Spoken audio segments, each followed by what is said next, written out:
انبیاء کے بعد اس روئے زمین پر کوئی مقدس ہستیاں ہیں تو وہ صحابہ کرام رضوان اللہ علیہم مجمعین کی شخصیات ہیں۔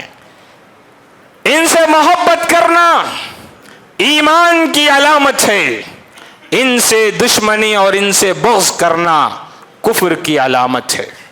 حضرت امام مالک کہتے ہیں کہ ہمارے اسلاف ابو بکر اور عمر کی محبت کرنا اپنی اولاد کو سکھاتے تھے کہ عمر سے اس ابو بکر سے محبت کرو، عمر سے محبت کرو، عثمان سے محبت کرو، بالکل ویسے ہی سکھانا ضروری سمجھتے تھے جیسے قرآن مجید کی تعلیم دینا ضروری سمجھتے تھے۔ مولانا مودودی جو جماعت اسلامی کے بانی ہیں، انہوں نے ایک کتاب لکھی خلافت و ملوکیت، جس کے اندر انہوں نے ایسے راستے پیدا کر دیے جہاں صحابہ کرام کو طعن و تشنیع کی جا سکے۔ فتنے کے دروازے کھل گئے، اس سے شیعہ کی ہمتیں بڑھ گئی کہ اہل سنت میں سے ایک ایسا انسان پیدا ہو گیا جو ہمارے موقف کی تائید کرتا ہے۔ حضرت عثمان کے بارے میں، حضرت امیر معاویہ کے بارے میں انہوں نے ایسے الفاظ استعمال کیے ہیں جو کسی صحابی کی شان میں نہیں کہے جا سکتے۔ ان صحابہ کے آپسی اختلاف کے بارے میں اپنی زبان کو خاموش رکھیں گے، زبان نہیں کھولیں گے کہ وہ ایسے تھے، وہ ویسے تھے، انہوں نے ایسا کیا، ان کی غلطی ہے، ان کی غلطی نہیں۔ ہمارا یہ عقیدہ ہے کہ ہم صحابہ کرام رضوان اللہ علیہ مجمعین کے بارے میں خاموشی اختیار کریں گے اور یہ عقیدہ رکھیں گے کہ وہ اپنی جگہ مجتہد تھے، اور مجتہد اجتہاد کرنے والا اسے اللہ تعالیٰ کی جانب سے اجر و ثواب ہے۔ الحمد للہ رب العالمین والصلاة والسلام علی رسولہ الکریم، اما بعد فاعوذ باللہ السمیع العلیم من الشیطان الرجیم، بسم اللہ الرحمن الرحیم۔ محمد رسول اللہ والذین معه اشداء علی الکفار رحماء بینہم تراہم رکعا سجدا یبتغون فضلا من اللہ ورضوانا سیماہم فی وجوہہم من اثر السجود ذلک مثلہم فی التوراة ومثلہم فی الانجیل كزرع أخرج شطأه فآزره فاستغلظ فاستوى على سوقه يعجب الزراع ليغيظ بهم الكفار وعد الله الذين آمنوا وعملوا الصالحات منهم مغفرة وأجرا عظيما۔ اسٹیج پر بیٹھے ہوئے علماء کرام، ذمہ داران جمعیت و جماعت، بہت سارے عظیم احسانات ہم پر ہیں، تو اب حقوق کیا ہیں؟ ہماری ذمہ داری کیا بنتی ہے کہ ہم صحابہ کے بارے میں کیا حق ادا کر سکیں ان کا؟ تو سب سے پہلی بات، صحابہ کرام کے جو فضائل اور مناقب ہیں، قرآن اور سنت کے اندر جتنے بھی فضائل صحابہ کرام رضوان اللہ علیہم مجمعین کے بارے میں بیان کیے گئے ہیں، ان کا سب سے پہلے ہم کو اعتراف کرنا چاہیے، اس کو قبول کرنا چاہیے سچے دل سے۔ نبی کریم صلی اللہ علیہ وسلم کے زمانے میں یہ پیدا ہونے والے صحابہ، بہترین زمانہ ان کا، اس روئے زمین پر بہترین زمانے میں رہنے والے یہ صحابہ کرام ہیں، ان کو یہ فضیلت حاصل ہے، اس کو ماننا ہے۔ نبی کے بعد سب سے افضل لوگ اگر کوئی ہیں، انبیاء کے بعد اس روئے زمین پر کوئی مقدس ہستیاں ہیں تو وہ صحابہ کرام رضوان اللہ علیہم مجمعین کی شخصیات ہیں۔ ان سے محبت کرنا ایمان کی علامت ہے، ان سے دشمنی اور ان سے بغض کرنا کفر کی علامت ہے۔ صحابہ کی فضیلتیں اللہ تبارک و تعالی نے صرف قرآن مجید کے اندر نہیں، قرآن مجید سے پہلے اترنے والی کتابوں کے اندر بھی اللہ تبارک و تعالیٰ نے ان صحابہ کرام کے صفات کا تذکرہ ان کی پیدائش سے ہزاروں سال پہلے کر دیا ہے۔ عظمت صحابہ پہ قربان جائیے، ان صحابہ کے بارے میں تورات اور انجیل کے اندر اللہ تبارک و تعالیٰ نے تذکرہ کر کے بتایا۔ یہ صحابہ وہ ہیں جن کو دلیل کے طور پر پیش کیا کہ دیکھو نبی کے صحابہ ان صفات سے متصف ہیں تو ان کا نبی کیسا ہوگا، صحابہ کو دیکھ کر ان کے نبی کا اندازہ لگاؤ۔ اسی لیے آیت میں کہا گیا محمد الرسول اللہ، محمد اللہ کے رسول ہیں، یہ دعویٰ ہے کہ اللہ کے نبی ہیں۔ دلیل کیا دی؟ والذین معه اشداء علی الکفار رحماء بینہم تراہم رکعا سجدا۔ دلیل کے طور پر صحابہ کو پیش کیا کہ یہ اللہ کا نبی ہے۔ دلیل یہ ہے کہ اس کے ساتھ رہنے والوں کی صفات دیکھو کیسے ہیں، جو ان صفات کے حامل لوگ ہیں تو ان کا نبی کیسا ہوگا۔ دعویٰ اور دلیل ان دونوں آیت کے اندر کہا صحابہ کی صفتیں یہاں بیان کی گئی کہ وہ اللہ تبارک و تعالیٰ کی لیے سجدہ، اس کی رضا کو چاہتے ہوئے صبح اور شام اللہ تبارک و تعالیٰ کی راہ، اللہ کے لیے سجدوں میں اپنا سر رگڑتے ہیں۔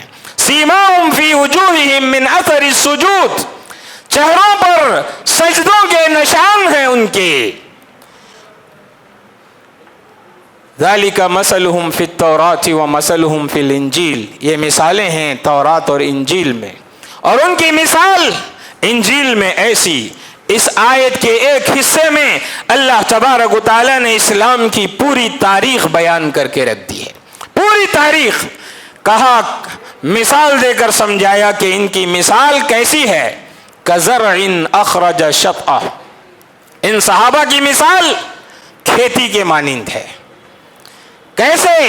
اخرج شطأہ، کھیتی جو ہے اپنا کومپل جسے ہم موڑ بولتے ہیں، موڑ نکالتی ہے، زمین کو پھاڑ کر وہ موڑ باریک نکلتا ہے، کیسا رہتا ہے؟ انتہائی کمزور، انتہائی کمزور رہتا ہے۔ اللہ تعالیٰ وہ کھیتی اس کو پروان چڑھاتی ہے، فآزرہ فاستغلظ فاستوى علی سوقہ، دھیرے دھیرے وہ کھیتی اس کو پروان چڑھاتی ہے۔ اب وہ ایک دن ایسا آتا ہے کہ وہ ایک تناور درخت بن کر اپنی جڑیں زمین کے اندر چھوڑ کر مضبوط بن کر کھڑ جاتا ہے۔ اب اسے کوئی طاقت، کوئی طوفانی ہوائیں اسے گرا نہیں سکتی، ایک مضبوط تناور درخت بن کر کھڑا ہو جاتا ہے۔ یہ مثال ہے صحابہ کرام کی اور اسلام کی کہ لوگوں، بدأ الاسلام غریبا، اسلام مکے کے اندر اجنبی ہوا، شروع ہوا تھا، اجنبی تھا۔ اسلام کا نام لینا، اسلام کا نام لینے والا کوئی نہیں تھا۔ ایسے وقت میں مکے کے اندر بالکل اس موڑ کی طرح، اس کومپل کی طرح جو انتہائی کمزور تھا، لوگ چاہتے اسی وقت اس کو دبا کر ختم کر سکتے تھے۔ ایسی حالت میں اسلام اجنبی شروع ہوا، کمزور تھا، کوئی سہارا نہیں۔ اکیلے محمد الرسول اللہ صلی اللہ علیہ وسلم نے اس دعوت کو لے کر مکہ کی سرزمین میں آئے۔ دھیرے دھیرے صحابہ کرام رضوان اللہ علیہم مجمعین نے آپ کی دعوت کو جو ہے لبیک کہا۔ دھیرے دھیرے وہ جیسے کھیتی پروان چڑھتی ہے، وہ درخت تناور درخت کی شکل اختیار کر جاتا ہے۔ ایسے مکہ کے 13 سال، مدینے کے 10 سال کے بعد، 8 سال کے بعد مکہ فتح ہوا، اور مکہ فتح ہو کر یہ بتا دیا کہ یہ اسلام کا اب ایسا تناور درخت بن چکا ہے کہ دنیا کی کوئی طاقت اسے مٹا نہیں سکتی۔ میرے محترم دوستو، یہ قوت اور یہ طاقت اسلام کو کہاں سے ملی؟ یہ قوت اور طاقت انہیں صحابہ کرام رضوان اللہ علیہم مجمعین سے ملی۔ اسی لیے اللہ تعالیٰ نے کہا هو الذی ایدک بنصرہ وبالمؤمنین، اللہ تعالیٰ نے اپنی مدد سے اور ان مومنین کے سہارے سے آپ کی جو ہے ایسی مدد کی ہے، اسلام کو ایسے غالب کر دیا کہ دنیا کی کوئی طاقت اب اسے زیر نہیں کر سکتی۔ میرے محترم دوستو، اس ایک آیت کے اندر اسلام کی 23 سالہ تاریخ مکمل بیان کر دی گئی۔ یہ وہ صحابہ ہیں جن کے حق کو جاننا، ان کو پہچاننا ضروری ہے۔ جب یہ طاقت مسلمانوں کی بڑھتی رہی، مسلمان قیصر و کسریٰ کے تاج کے مالک ہو گئے، تخت و تاج کے مالک ہوئے، مسلمان دوسرے ممالک پر ممالک فتح کرتے گئے، تو دشمنوں کو دیکھا نہیں گیا، خاص کر یہود۔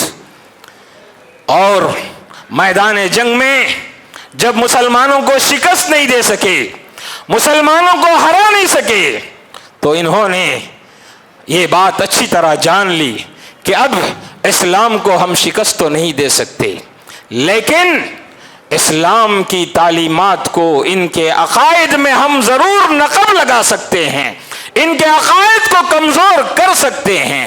اس لیے ایک فکری الغار خلافت حضرت عثمان رضی اللہ تعالی عنہ کے دور خلافت میں ہی عبداللہ بن سبا الیہودی اسلام کا نام لے کر، اسلام کا لبادہ اوڑھ کر مسلمانوں کی صفوں میں گھس جاتا ہے، اپنے آپ کو مسلمان کہہ کر ایسے عقائد کو مسلمانوں کے اندر رواج دیتا ہے۔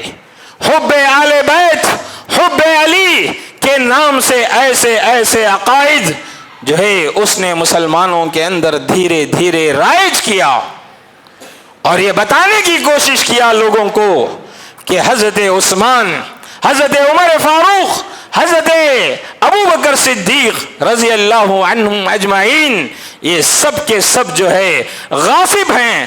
حضرت علی رضی اللہ تعالی عنہ کی خلافت کو انہوں نے چھینا ہے۔ نبی کے بعد خلیفہ حقیقت میں حضرت علی ہونا تھا، لیکن یہ لوگ سب غاصب ہیں۔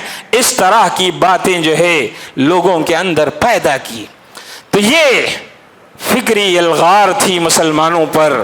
جب وہ میدان جنگ میں دشمنوں کو شکست دینے سے عاجز تھے، تو اس طریقے سے شیعیت کے نام سے یہاں ایک مذہب کی بنیاد پڑی، جو صحابہ کرام کو گالیاں دینا، صحابہ کو برا بھلا کہنا، بعض صحابہ کی تنقیص کرنا، بعض صحابہ کو ایسا ان کے مقام اور رتبے سے اونچا مقام دینا، فضائل گھڑنا، یہ ساری چیزیں جو ہے یہ لوگ کر کے صحابہ کرام رضوان اللہ علیہم اجمعین کو بدنام کرنے کی ناکام کوشش کی ہے۔ تو یہاں سے یہ عبداللہ بن سبا یہودی جو ہے یہ شیعیت کا بانی ہے، یہاں سے شیعیت کا آغاز ہوتا ہے۔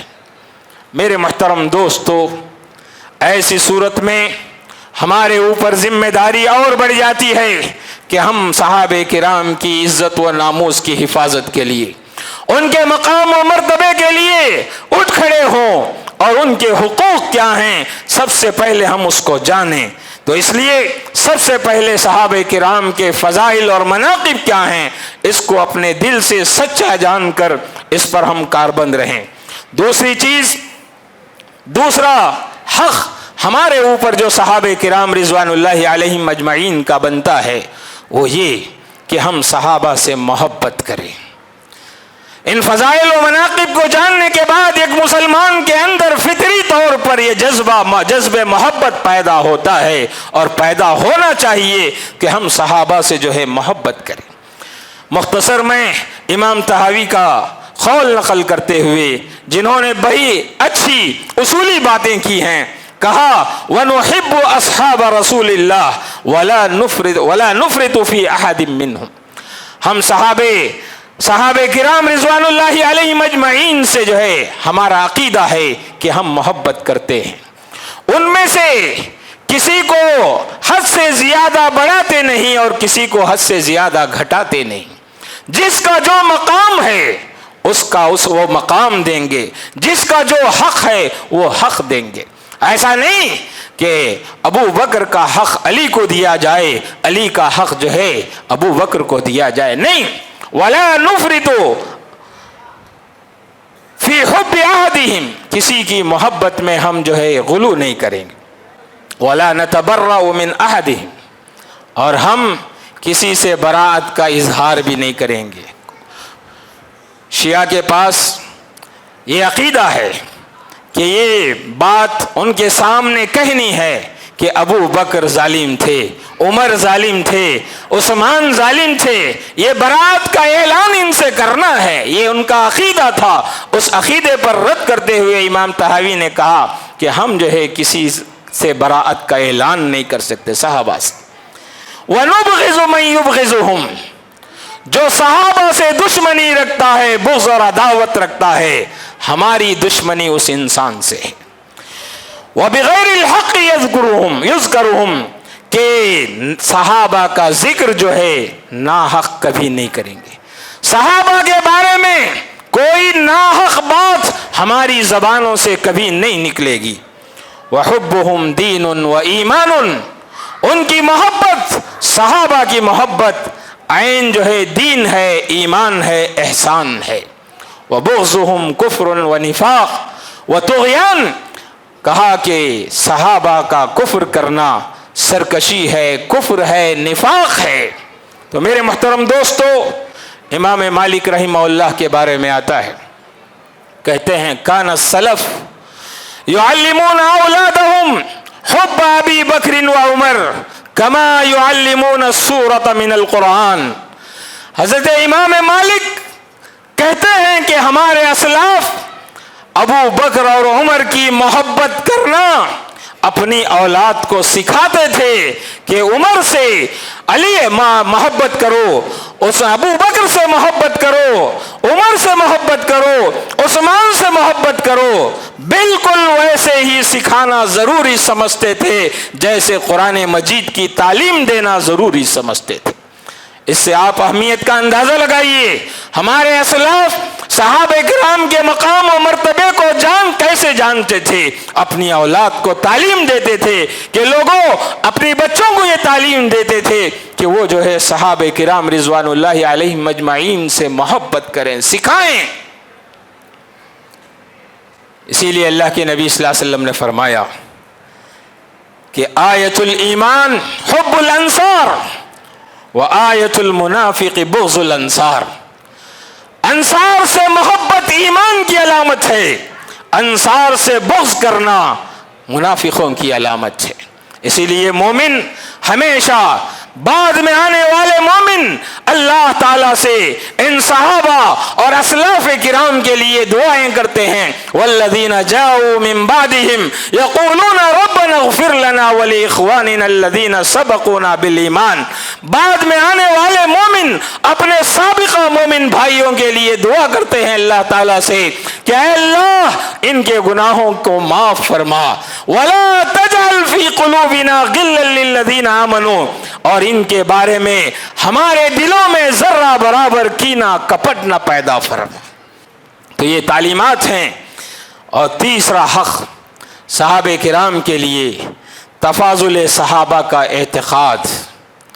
صحابہ کرام رضوان اللہ علیہم اجمعین سارے صحابہ ایک درجے کے نہیں، جیسے انبیاء علیہم السلام ایک درجے کے نہیں، تلک الرسل فضلنا بعضهم علی بعض، کہ ہم نے رسولوں کو ایک دوسرے پر فوقیت عطا کی ہے۔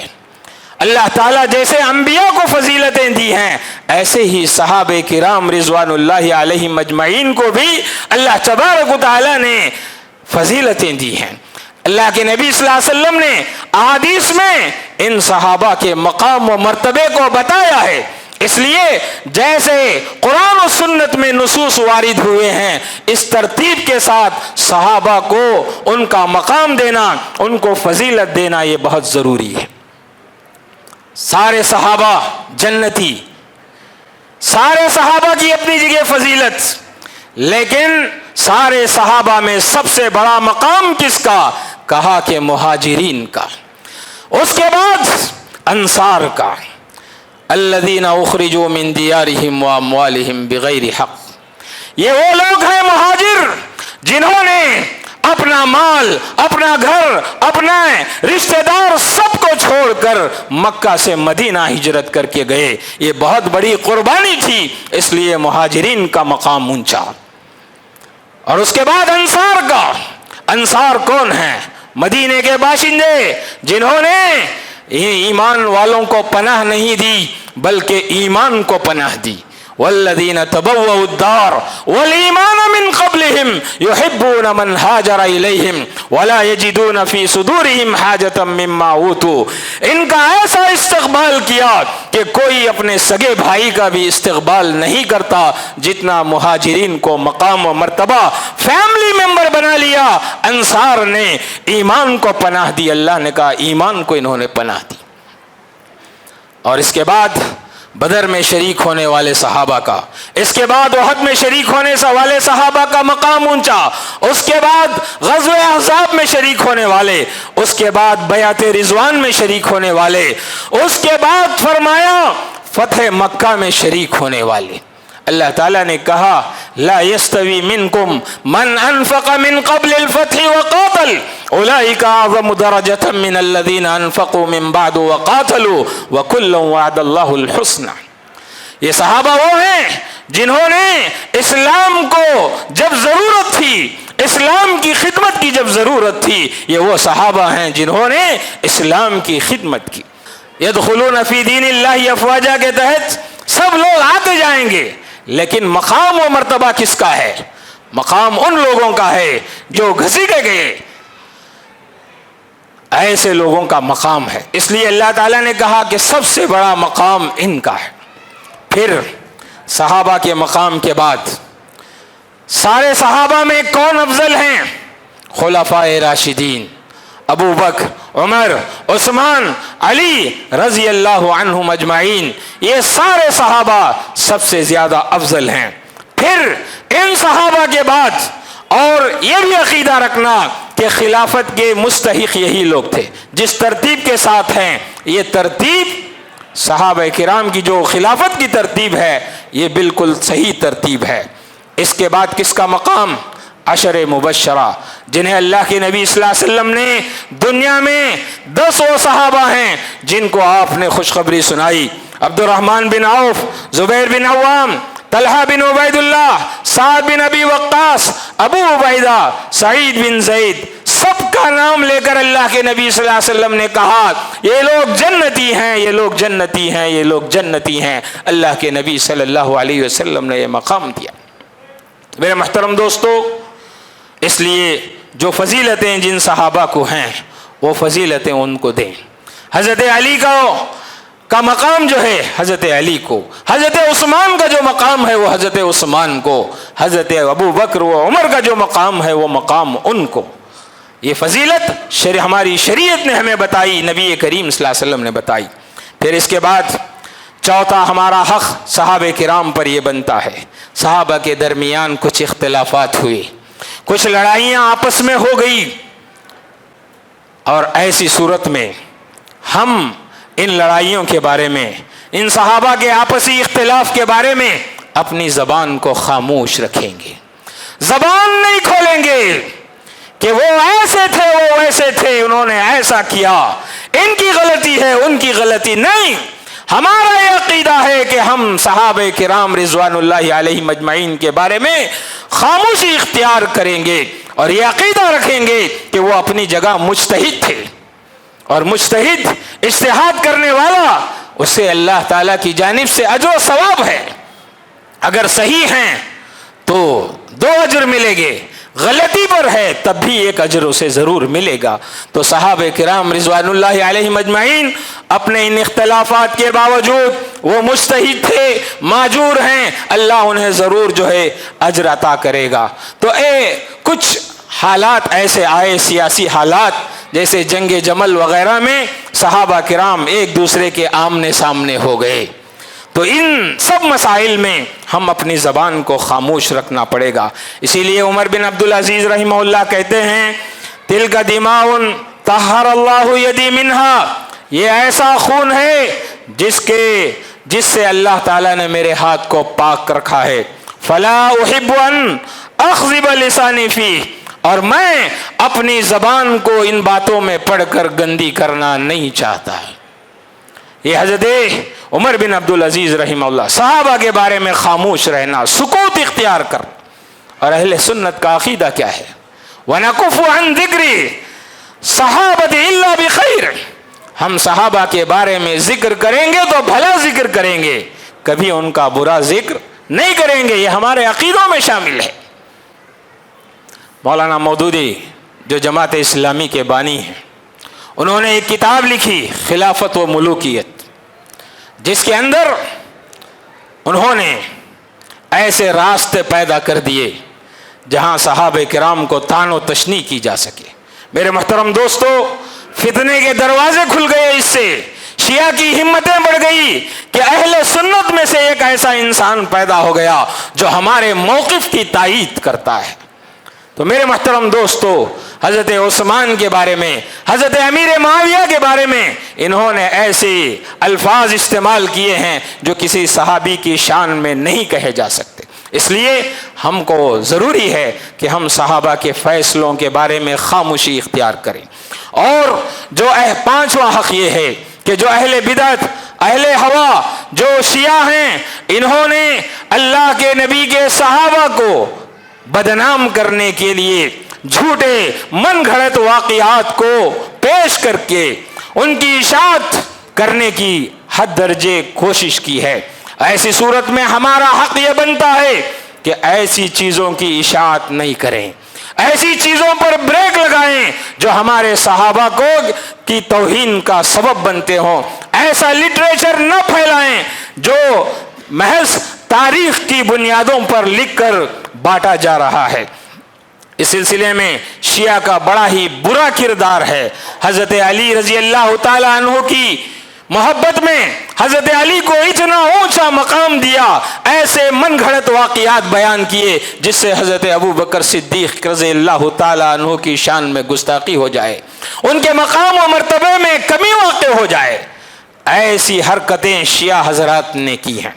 اس لیے کوئی بھی اس طرح کی جو تاریخی غلط جھوٹی روایات ہیں اس کی نشر و اشاعت نہیں کرے گا۔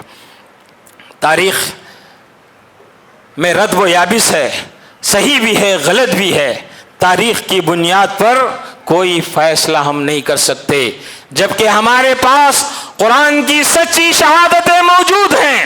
قرآن کے ہوتے ہوئے تاریخ پر ہم بھروسہ کر کے صحابہ کرام رضوان اللہ علیہم اجمعین کی ذات اقدس پر اگر ہم حرف اٹھاتے ہیں تو پھر یا تو سمجھ لو قرآن غلط ہے یا پھر ہم اپنا عقیدہ بدل لیں۔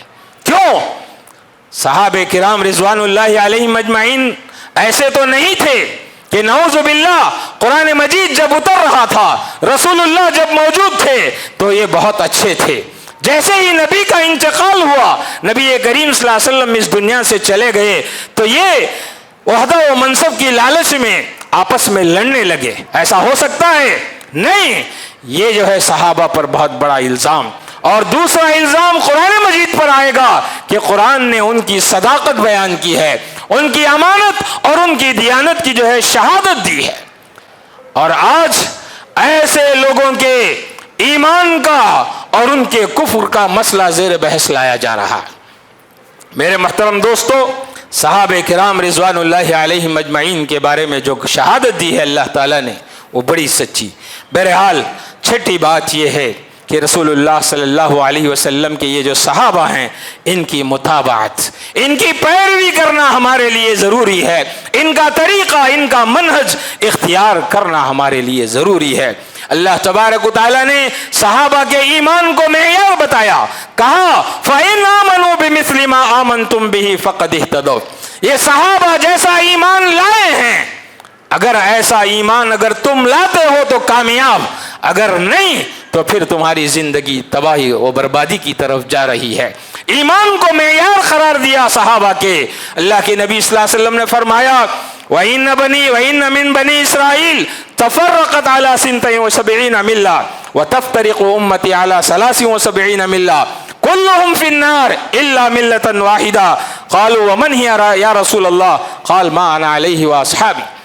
اللہ کے نبی صلی اللہ علیہ وسلم نے کہا کہ میری امت 73 فرقوں میں بٹے گی۔ یہود بنی اسرائیل 72 میں بٹی، میری امت 73 میں بٹے گی، سب جہنم میں جائیں گے سوائے ایک کے۔ صحابہ نے پوچھا وہ کون؟ کہا میں اور میرے صحابہ کے جو طریقے پر چلے گا، میرے اور میرے صحابہ کے طریقے پر چلے گا، وہ انسان جو ہے جنت میں جائے گا۔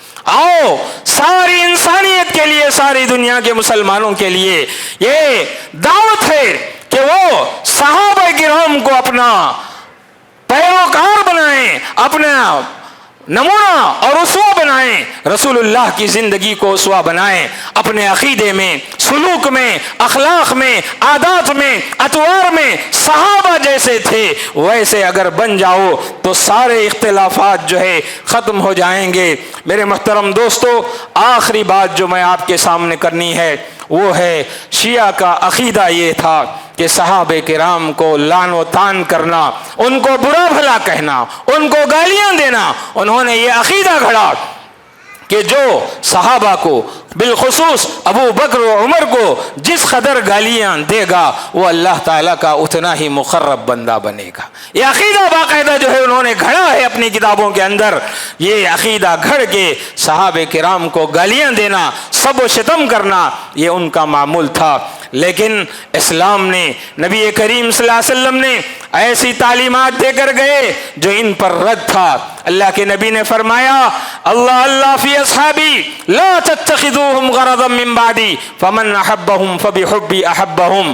اے میرے لوگ، اے لوگو، صحابہ کو کبھی لعن و طعن نہ کرنا، اور جو ان سے محبت کرے گا وہ مجھ سے محبت کرے گا، جو ان سے بغض کرے گا وہ مجھ سے بغض کرے گا، اور جو ان کو تکلیف دے گا اس نے مجھے تکلیف دی، اور جس نے مجھے تکلیف دی اس نے اللہ کو تکلیف دی، اور جس نے اللہ کو تکلیف دیا اللہ تعالیٰ اسے اپنی گرفت میں لے کر چھوڑے گا۔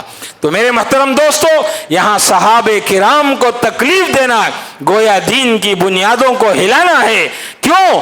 اس لیے کہ یہ صحابہ وہ تھے جنہوں نے دین کی حفاظت کی ہے۔ شیعہ کا عقیدہ، ہمارے احادیث، قرآن مجید، یہ سب کس کا؟ کس صحابہ کرام کی بنیادوں پر کھڑا ہے۔ صحابہ کو اگر آپ غلط بنا دیں گے، صحابہ جھوٹا اگر آپ ثابت کر دیں گے تو پھر قرآن و سنت کی پوری بنیاد، اسلام کی بنیاد گر جائے گی۔